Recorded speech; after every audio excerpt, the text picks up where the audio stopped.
जय हिंद दोस्तों, मैं भरत कुशवाहा आप सभी को स्वागत करता हूं और उम्मीद करता हूं कि आप सभी लोग बढ़िया होंगे और बहुत ही मस्त होंगे और आपकी जो तैयारी है बहुत ही बेहतरीन तरीके से चल रही होगी। तो दोस्तों, हम लोग पढ़ने वाले हैं इस वीडियो में एसएससी एमटीएस 2024 के लिए लास्ट 10 ईयर जीके जीएस के प्रीवियस ईयर क्वेश्चन पेपर को, और साथ ही हमारा पेपर नंबर 48 रहने वाला है। और इसके पहले हमने सभी पेपर को बहुत ही बेहतरीन तरीके से प्लस एक्स्ट्रा फैक्ट के द्वारा कंप्लीट कर लिया है, और उसको आप लोगों ने नहीं देखा है तो आप सभी दोस्तों को इस वीडियो के नीचे डिस्क्रिप्शन बॉक्स में सभी क्लास का लिंक मिल जाएगा। आप लोग पेपर से पहले सभी क्लास को एक बार जरूर से देख लेना।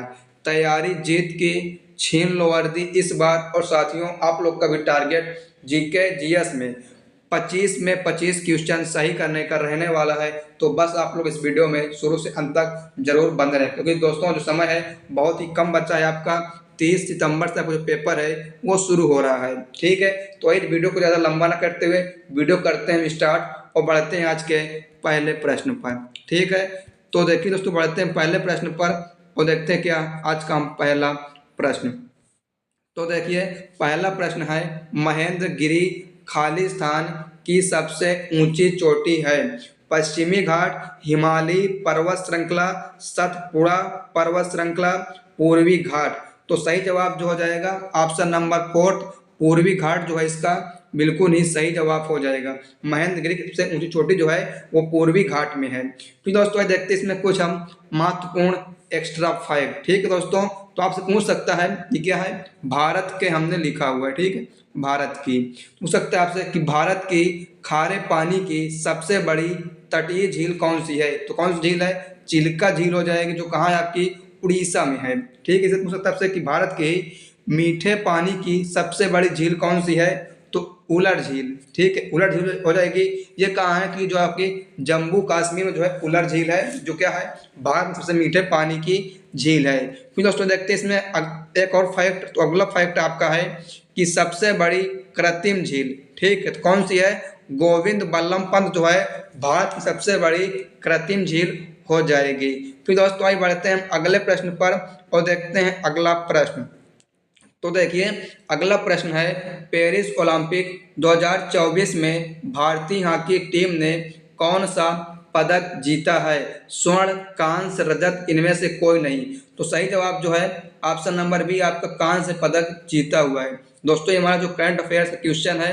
ठीक है, देखते हैं इसमें कुछ हम महत्वपूर्ण एक्स्ट्रा फैक्ट को। ठीक है, देखते हैं इसमें हम एक्स्ट्रा फैक्ट दोस्तों। ठीक है, तो देखिए हम बात करें अगर एक्स्ट्रा फैक्ट के बारे में, तो भारतीय पुरुष हॉकी टीम ने पेरिस के यावेस डू मनोहर स्टेडियम में तीसरे स्थान के मैच में स्पेन को 2-1 से हराकर पेरिस 2024 ओलंपिक में कांस्य पदक हासिल किया है।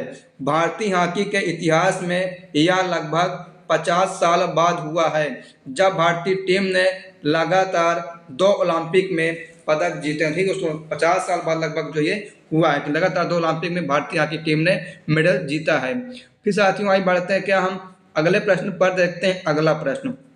और उससे पहले अभी तक आप लोगों ने वीडियो को जो है लाइक नहीं किया, तो आप सभी लोग वीडियो को एक बार लाइक जरूर कर दें। और आप लोग हमारे इस चैनल पे पहली बार आए हैं तो आप लोग इस चैनल को सब्सक्राइब कर लीजिए और उसके साथ बेल आइकन घंटे पर ऑल पर क्लिक कर लें, ताकि जो वीडियो हमारी सबसे पहले मिल सके। ठीक है, और आप लोग इस वीडियो को एक बार अपने दोस्तों के साथ शेयर भी कर दीजिए। ठीक है दोस्तों, आप लोग क्या है हमारे चैनल को ज्वाइन करना चाहें तो आप लोग को ज्वाइन बटन का जो ऑप्शन है सब्सक्राइब करने के बाद दिख जाएगा, ज्वाइन कर लीजिए। ठीक, उसकी ज़्यादा फीस नहीं रखी है। मंथली आपको 29 रुपये देना है सिल्वर के लिए। ठीक, उसमें आपको जो है महत्वपूर्ण जानकारियाँ एडवांस में मिलती रहती है।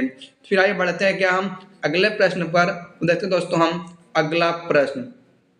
तो देखिए अगला प्रश्न है, भारत के सर्वोच्च न्यायालय की स्थापना कब हुई थी? 30 जनवरी 1950, 25 जनवरी 1954, 15 जनवरी 1952 या 26 जनवरी 1950 को? तो सही जवाब जो है ऑप्शन नंबर 4 हो जाएगा। 26 जनवरी 1950 को जो है भारत में सर्वोच्च न्यायालय की स्थापना हुई है। ऑप्शन नंबर 4 जो है इसका बिल्कुल ही सही जवाब हो जाएगा। फिर साथियों देखते हैं इसमें कुछ हम महत्वपूर्ण एक्स्ट्रा फैक्ट। तो देखिए हमने एक्स्ट्रा फैक्ट में लिया है सर्वोच्च न्यायालय के प्रथम न्यायाधीश कौन है। ठीक है, तो प्रथम न्यायाधीश जो है न्यायमूर्ति हरिलाल जय कानिया। ठीक है, न्यायमूर्ति हरिलाल जय कानिया जो है सर्वोच्च न्यायालय के प्रथम पुरुष हैं भारत में। फिर इस तरह है सर्वोच्च न्यायालय के प्रथम महिला न्यायाधीश कौन, पूछ लिया आपसे, महिला न्यायाधीश, तो न्यायमूर्ति फातिमा बीबी जो है इसकी पहली महिला न्यायाधीश थी। ठीक साथियों, तो आप लोग इस पॉइंट को भी जो है जरूर याद रखनी है। आपको जितने पॉइंट बता रहे हैं इन सबको जो है प्रश्न देखने को मिलेगा, क्योंकि साथियों को लगभग 2-3 साल से जो है इसका एक्सपीरियंस हो चुका है। ठीक है, 3 साल में जो है एमटीएस को पढ़ाते हुए हो गया है। फिर साथियों आइए बढ़ते हैं क्या हम अगले प्रश्न पर, देखते हैं अगला प्रश्न। तो देखिए अगला प्रश्न है राज्यसभा का सभापति कौन होता है। भारत के मुख्य न्यायाधीश, भारत के राष्ट्रपति, भारत के उपराष्ट्रपति या भारत के गवर्नर। तो राज्यसभा का सभापति होता है वो ऑप्शन नंबर आपका सेकंड नहीं थर्ड होगा। ठीक है, ये भारत के उपराष्ट्रपति जो है इसका बिल्कुल ही सही जवाब हो जाएगा। ठीक, कौन, भारत के वाइस प्रेसिडेंट, यानी फर्स्ट मतलब वाइस प्रेसिडेंट जो है सही जवाब हो जाएगा। ठीक है, ऑप्शन नंबर थर्ड जो है इसका बिल्कुल ही सही जवाब हो जाएगा, भारत के उपराष्ट्रपति। फिर आइए बढ़ते हैं अगले प्रश्न पर और देखते हैं अगला प्रश्न। तो देखिए साथियों अगला प्रश्न है रानी रामपाल का संबंध निम्न में से किस खेल से है। हॉकी, बैडमिंटन, मुक्केबाजी या क्रिकेट। इनका जो संबंध है वो आपका ऑप्शन नंबर फर्स्ट हॉकी से हो जाएगा। ठीक है, और बात करें हॉकी में कितने खिलाड़ी होते हैं, तो हॉकी में जो आप कुल 11 खिलाड़ी होते हैं। आपका हॉकी हो गया, क्रिकेट हो गया और फुटबॉल हो गया, इन सभी जो कुल दोस्तों आपके 11 खिलाड़ी होते हैं। और बात करें कि हॉकी जो है किस देश का राष्ट्रीय खेल है, तो ये आपका भारत, ठीक है, और पाकिस्तान। ठीक है, भारत और पाकिस्तान का जो है राष्ट्रीय खेल हॉकी हो जाएगा। ठीक दोस्तों, ये पूछ सकता है। तो आइए फिर बढ़ते हैं क्या हम अगले प्रश्न पर और देखते हैं अगला प्रश्न। सभी प्रश्न आपके लिए वेरी वेरी मोस्ट इम्पॉर्टेंट हैं 2024 में एमटीएस की परीक्षा में। दोस्तों जो आपको जीके जिससे वो सभी प्रश्नों मतलब सभी एग्जामों के लिए होता है, लेकिन आप जो स्पेशली है वो एमटीएस के लिए ही है। ठीक है, आप काम सभी करेगा, लेकिन जो एमटीएस है उसकी मेन फोकस हमारा जो है एमटीएस के ही लिए इसको बनाया गया है। आप किसी भी एसएससी की एग्जाम की तैयारी कर रहे हैं तो आप लोग इस वीडियो को शुरू से अंत तक देख सकते हैं, कोई आपको हानिकारक नहीं है। ठीक है, कह रहे हैं फिर अगला है निर्वाचक नामवाली को सामान्यतः क्या कहा जाता है। ठीक है, क्रम सूची, चुनाव गणना, मतदाता सूची, चुनाव सूची। इसका देखिए सही जवाब है वो ऑप्शन नंबर थर्ड हो जाएगा, मतदाता सूची कहते हैं।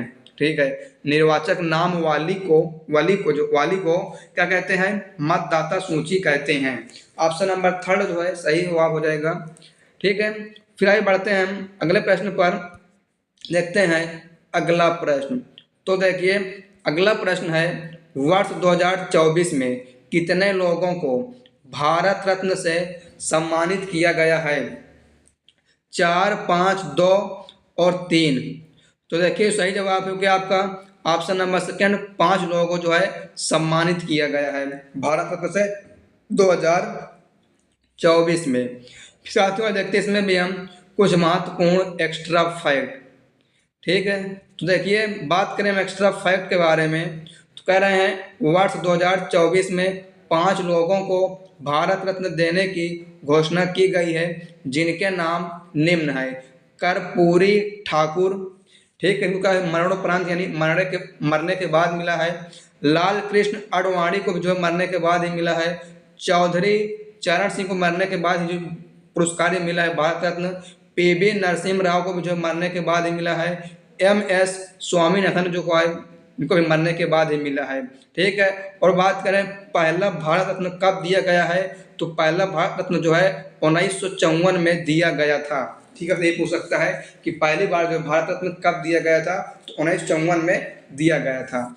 फिर साथियों आइए बढ़ते हैं क्या अगले प्रश्न पर और देखते हैं अगला प्रश्न। तो देखिए अगला प्रश्न है निम्नलिखित में से कौन एक प्रसिद्ध संतूर वादक है। पंडित रविशंकर, उस्ताद जाकिर हुसैन, पंडित शिव कुमार शर्मा या उस्ताद बिस्मिल्लाह खान। तो साथियों सही जवाब जो है वो ऑप्शन नंबर आपका थर्ड पंडित शिव कुमार शर्मा हो जाएगा। ठीक है, पंडित शिव कुमार शर्मा। और दोस्तों आप लोग जो है संतूर में एक नाम और याद रखना, भजन सपोरी। ठीक है, आपको ऑप्शन में या पंडित शिव कुमार शर्मा मिलेगा या आपको भजन सपोरी मिलेगा। बात करिएगी संतूर वादक की। ठीक है दोस्तों, यही जो दो बहुत ही संतूर में फेमस है। फिर आइए बात करते हैं क्या हम अगले प्रश्न पर और देखते हैं अगला प्रश्न। तो आइए चलते हैं, देखते हैं अगला प्रश्न। तो देखिए दोस्तों, अगला प्रश्न है खेलो इंडिया यूथ गेम्स के लिए किस संस्करण का आयोजन जनवरी 2024 में किया गया था? चौथे, छठे, तीसरे, पांचवें। इसका सही जवाब है वो ऑप्शन नंबर 2 है। ठीक है, छठा संस्करण जो है हुआ था। खेलो इंडिया यूथ गेम्स का 2024 में जो है छठवां संस्करण हुआ था। फिर आइए बात करते हैं, इसमें हम देखते हैं कुछ महत्वपूर्ण एक्स्ट्रा फैक्ट। ठीक है, तो बात करें KIYG यानी खेलो इंडिया यूथ गेम्स 2024 का छठा संस्करण 31 जनवरी 2024 को पूरा हुआ। पूरे देश से आए हुए 5,600 से अधिक एथलीटों ने खेलो इंडिया यूथ गेम 2024 में 19 से 31 जनवरी तक प्रतिस्पर्धा किया। तमिलनाडु ने KIYG 2024 की मेजबानी की, यानी जो 2024 का खेलो इंडिया यूथ गेम्स है वो आपका तमिलनाडु में हुआ था, कुल 4 जिलों में। ठीक है, 4 जगह पे, ये 4 शहरों में। फिर आइए बात करते हैं हम अगले प्रश्न पर और देखते हैं अगला प्रश्न। तो देखिए अगला है मट्टनचेरी महल। ठीक है, मट्टनचेरी महल कहाँ पर स्थित है? तमिलनाडु, उड़ीसा, आंध्र प्रदेश, केरल। तो ये देखो जो स्थित है वो केरल राज्य में है। ठीक है, इसका सही जवाब हो जाएगा आपका option number 4 Kerala will be right answer. फिर आइए बात करते हैं हम अगले प्रश्न पर, देखते हैं अगला प्रश्न। तो देखिए दोस्तों, अगला प्रश्न है रुक्मणी देवी अरुणडेल की प्रसिद्ध शास्त्रीय नृत्यांगना है। कथक, मोहिनीअट्टम, कुचिपुड़ी, भरतनाट्यम। तो सही जवाब ऑप्शन नंबर 4 आपका भरतनाट्यम इसका बिल्कुल ही सही जवाब हो जाएगा। और बात करें भरतनाट्यम कहाँ का शास्त्रीय नृत्य है, तो जो आपका तमिलनाडु। ठीक है, तमिलनाडु का जो ये शास्त्रीय नृत्य हो जाएगा। ठीक दोस्तों, कहाँ का? तमिलनाडु का। फिर आइए बात करते हैं, इसमें देखते हैं कुछ महत्वपूर्ण एक्स्ट्रा फैक्ट आप लोगों के लिए। ठीक है, तो देखिए आपके लिए एक्स्ट्रा फैक्ट है यामिनी कृष्णमूर्ति का संबंध जो आपका वहीं से है, भरतनाट्यम और कुचिपुड़ी से है। इस तरह सोनल मान सिंह का संबंध जो है भरतनाट्यम और दोस्तों उड़ीसी से है। ठीक है, वो डिपेंड करता है कि आपको ऑप्शन में क्या दिया हुआ है। आपसे पूछ रहे यामिनी कृष्णमूर्ति का संबंध किस शास्त्रीय नृत्य से है। अगर आपको ऑप्शन में कुचिपुड़ी है तो कुचिपुड़ी सही जवाब होगा, अगर भरतनाट्यम दे तो भरतनाट्यम सही जवाब होगा। अगर आपको ऑप्शन में दोनों देगा तो आपसे उस तरह पूछेगा ए और बी दोनों सही है या ए सही है, आपको इस तरह जो है पूछेगा। ठीक है, रुक्मणी देवी अरुणडेल आपको दिया ही है इसमें। लीला सैमसन, मृणालिनी साराभाई, पैजंती माला, कोमल वर्धन, टी बाला सरस्वती या पद्मा सुब्रमण्यम, ये सभी संबंध आपका है भरतनाट्यम से। और भरतनाट्यम जो आपका तमिलनाडु का शास्त्रीय नृत्य है। फिर साथियों आइए बढ़ते हैं हम अगले प्रश्न पर, देखते हैं अगला।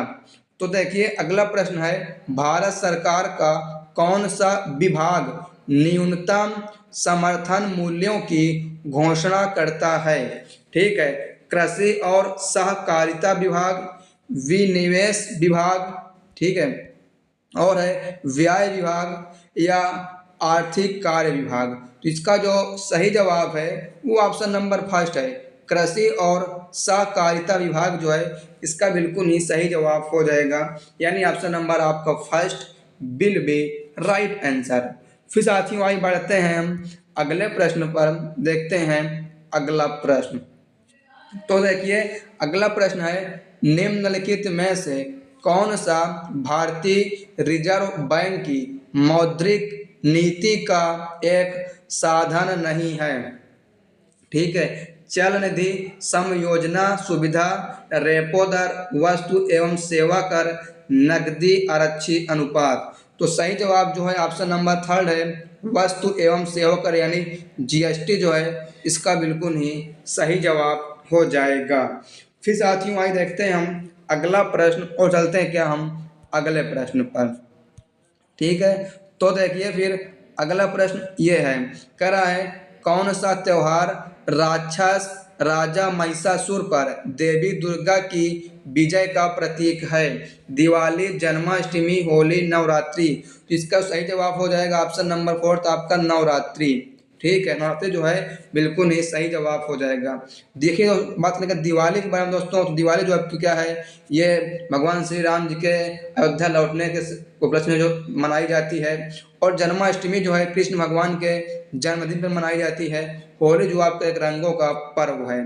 ठीक है, तो इसमें देखते हैं कुछ और हम महत्वपूर्ण एक्स्ट्रा फैक्ट। अगर आप पूछ सकता है कि महाशिवरात्रि जो हिंदू कैलेंडर उसमें समय जो है बहुत ही फेमस है। ठीक है, किसी भी त्योहार जो है आप पूछ रहा है हिंदू कैलेंडर के अनुसार। तो देखिए बात करें हम महाशिवरात्रि, महाशिवरात्रि जो है फाल्गुन माह के कृष्ण पक्ष की चतुर्दशी तिथि को मनाई जाती है। ठीक है, चतुर्दशी तिथि को मनाई जाती है। फिर देखिए और इस तरह आपके लिए है होलिका मनाई जाती है। तो होली जो है फाल्गुन मास की पूर्णिमा को मनाई जाती है। दीपावली, दीपावली जो है कार्तिक मास के कृष्ण पक्ष की अमावस्या को मनाई जाती है। रामनवमी, रामनवमी जो है चैत्र नवरात्रि का अंतिम दिवस होता है। गणेश चतुर्थी दोस्तों आपको जो आने ही वाला है। ठीक है, ये हम इससे पूछ सकता है। भाद्रपद शुक्ल चतुर्थी जो है गणेश चतुर्थी मनाई जाती है। ठीक है, तो आप लोग इसको जो है जरूर याद रखिएगा इन सभी एक्स्ट्रा पॉइंट को। नहीं आप लोग कॉपी में लिख लीजिए दोस्तों, आप जितने भी हम एक्स्ट्रा पॉइंट बता रहे हैं क्योंकि सभी जो आपके पेपर में बहुत ही महत्वपूर्ण साबित होने ही वाले हैं इस बार। ठीक है, फिर अगला प्रश्न है भारत में जल जीवन मिशन किस वर्ष शुरू किया गया? इस मिशन का उद्देश्य कार्यात्मक घरेलू नल कनेक्शनों की अपनी योजना के माध्यम से पीने का पानी उपलब्ध कराना है। 2010, 2009, 2015 या ऑप्शन नंबर 4 आपका 2019। इसका सही जवाब है वो ऑप्शन नंबर 4 आपका 2019 जो है इसका बिल्कुल ही सही जवाब हो जाएगा। ठीक है, 2019 विल बी राइट आंसर। फिर आइए बात करते हैं अगले प्रश्न पर, देखते हैं हम अगला प्रश्न। तो देखिए साथियों अगला प्रश्न है 1919 में घटित जालियांवाला बाग नरसंहार कांड का दोष ब्रिटिश सेना के किस जनरल पर था? तो सही जवाब जो है आपका देखिए दोस्तों ये आपका जनरल नहीं है, जनरल है। ठीक है, जनरल डायर। इसका सही जवाब जो आपका ऑप्शन नंबर 5 ही है, जनरल डायर जो है इसका बिल्कुल ही सही जवाब था। ठीक है, जनरल डायर। फिर आइए बात करते हैं हम अगले प्रश्न पर, देखते हैं हम अगला प्रश्न। तो देखिए अगला प्रश्न है आवधिक रूप से की गई जनसंख्या की आधिकारिक गणना खालिस्तान के रूप में जानी जाती है? जनगणना, राष्ट्रीय जनसंख्या रजिस्टर, राष्ट्रीय नागरिक रजिस्टर या जनसांख्यिकी गणना। इसका सही जवाब है वो ऑप्शन नंबर 1 हो जाएगा, जनगणना के रूप में जानी जाती है। ठीक है, जो जनसंख्या की आधिकारिक गणना होती है क्या है, जनगणना के रूप में जानी जाती है। फिर आइए बात करते हैं हम अगले प्रश्न पर और देखते हैं अगला। तो देखिए दोस्तों अगला प्रश्न है गीतांजलि पुस्तक के लेखक कौन हैं? तो इसका जो सही जवाब है वो ऑप्शन नंबर 3 आपका रविन्द्रनाथ टैगोर हो जाएगा। ठीक है, गीतांजलि पुस्तक के जो लेखक है वो रविन्द्रनाथ टैगोर हैं। फिर दोस्तों आज देखते हैं इसमें भी हम कुछ महत्वपूर्ण एक्स्ट्रा फैक्ट। ठीक है, तो बात करें महात्मा गांधी द्वारा लिखी गई पुस्तक का नाम क्या है? तो हिंद स्वराज जो है इसका बिल्कुल ही सही जवाब हो जाएगा। ठीक है, इसी तरह आपसे पूछ सकता है, देखिए हमने बहुत ढेर सारे को लिया है। फिर कह रहे हैं भगत सिंह द्वारा लिखित पुस्तक कौन सी है? तो मैं नास्तिक क्यों हूँ। ठीक है, फिर है द गोल्डन थ्रेशोल्ड जो है सरोजिनी नायडू द्वारा लिखी गई है। द गोल्डन थ्रेशोल्ड जो है सरोजिनी नायडू द्वारा लिखी गई पुस्तक है। फिर है राजेंद्र प्रसाद द्वारा लिखित पुस्तक का नाम क्या है? तो इंडिया डिवाइडेड। ठीक है, इंडिया डिवाइडेड जो है राजेंद्र प्रसाद द्वारा लिखी गई पुस्तक है। फिर बात करें अगर जवाहरलाल नेहरू द्वारा लिखित पुस्तक का नाम क्या है? तो द डिस्कवरी ऑफ इंडिया। फिर है लाला लाजपत राय द्वारा लिखी गई पुस्तक है तो दुखी भारत यानी अनहैप्पी इंडिया भी कह सकते हैं। ठीक है, फिर है V.R. अम्बेडकर द्वारा लिखित पुस्तक का नाम क्या है? तो जाति का विनाश। ठीक है, जाति का विनाश जो है V.R. अम्बेडकर द्वारा लिखी गई पुस्तक है। फिर आइए बात करते हैं हम अगले प्रश्न पर और देखते हैं अगला प्रश्न। तो देखिए दोस्तों, अगला प्रश्न है निम्नलिखित में से कौन सा शहर हड़प्पा सभ्यता से संबंधित है? धौलावीरा, हम्पी, कोसल, लुम्बिनी। तो धौलावीरा जो है इसका बिल्कुल ही सही जवाब हो जाएगा। ठीक है, धौलावीरा। फिर आइए बात करते हैं क्या हम अगले प्रश्न पर और देखते हैं अगला प्रश्न। तो देखिए अगला प्रश्न ये है। ठीक है दोस्तों, क्या कह रहा है? तो कह रहा है निम्नलिखित में से कौन सा ऊतक पशुओं के शरीर में एक सुरक्षात्मक ऊतक का काम करता है? तंत्रिका ऊतक, और देखिए फिर है पेशी ऊतक, संयोजी ऊतक, उपकला ऊतक। तो सही जवाब जो है ऑप्शन नंबर 4 है, उपकला ऊतक जो है इसका बिल्कुल ही सही जवाब हो जाएगा। ठीक है, फिर आगे बढ़ते हैं अगले प्रश्न पर और देखते हैं और ऐसे महत्वपूर्ण प्रश्नों को। तो अगला प्रश्न है भारत के राष्ट्रपति द्वारा 15वें वित्त आयोग का गठन कितने वर्ष की अवधि के लिए किया गया है? 4, 5, 3, इसको मान लेते हैं 6। ठीक है, तो सही जवाब जो है ऑप्शन नंबर 2 हो जाएगा। 5 वर्ष की अवधि के लिए जो है 15वें वित्त आयोग का गठन किया गया था। फिर आगे बढ़ते हैं अगले प्रश्न पर, देखते हैं अगला। तो देखिए अगला है पुताई की गई दीवार। लोग क्या दीवार पर जो पुताई कराते हैं उसकी बात कर रहा है।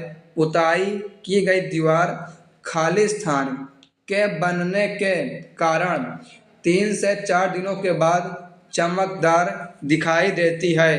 Calcium nitrate, calcium sulphate, calcium oxide या कैल्शियम कार्बोनेट।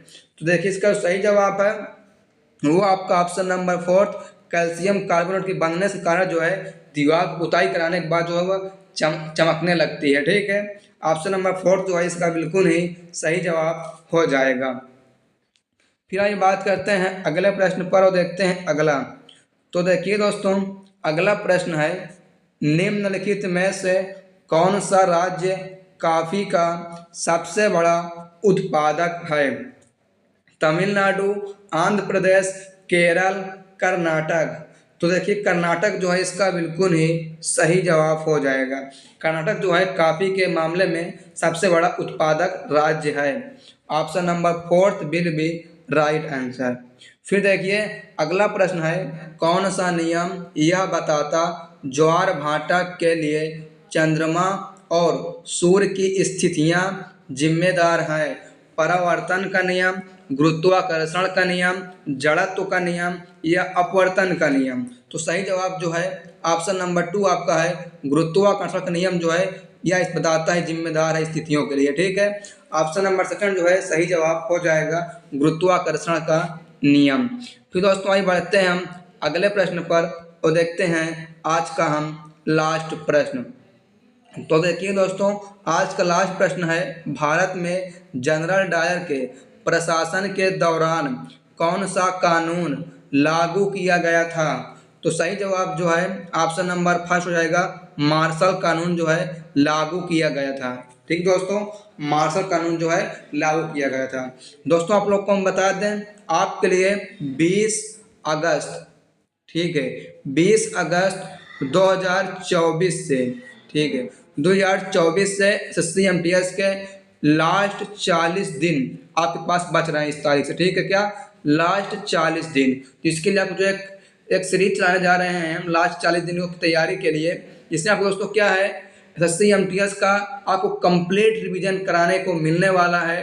तो आप लोग बस उस वीडियो को देखने के लिए अभी से आप लोग तैयार हो जाएंगे। तो क्या है उसमें आपको SSC-MTS का जितना भी संपूर्ण तैयारी कराएंगे आप लोगों को पेपर में जो है वहीं से आने वाले सभी प्रश्न कुछ आपको जो है इसमें से भी आएंगे। ठीक है, ऐसा नहीं है।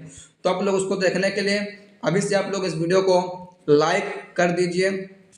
ठीक है, और एक बार आप लोग इस वीडियो को अपने दोस्त या दोस्तियों के साथ फेसबुक, व्हाट्सएप, इंस्टाग्राम या व्हाट्सएप, आप लोग जो भी सोशल मीडिया प्लेटफॉर्म को यूज करते हैं, आप लोग इस वीडियो को एक बार हर जगह फैला दीजिए आग की तरह। जो समय है वो बहुत ही कम बचा है, मात्र हमारे पास जो है लगभग 40 से 41 दिन बचे हुए हैं। ठीक है, और कमेंट्स करें वीडियो आप लोग कैसी लगी दोस्तों, और आप लोग के मन में जो भी डाउट्स आप लोग क्या है कमेंट करके हमसे पूछ सकते हैं। ठीक है, या अपनी सलाह भी जो हमें कमेंट करके दे सकते हैं। तो और चैनल पहली बार है तो आप लोग बार बार कहते हैं हम लोग क्या है, चैनल को आप लोग सब्सक्राइब कर लीजिए।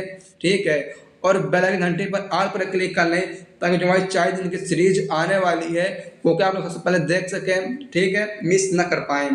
तो thanks for watching this video. आइए दोस्तों, आपसे मिलते हैं फिर हम नेक्स्ट वीडियो में, और उसके अगले वीडियो आपको जो है 20 तारीख से आपको चलने वाली है 40 दिनों के लिए कंप्लीट रिवीजन SSC MT 2024 के लिए क्लास। तो थैंक यू सो मच।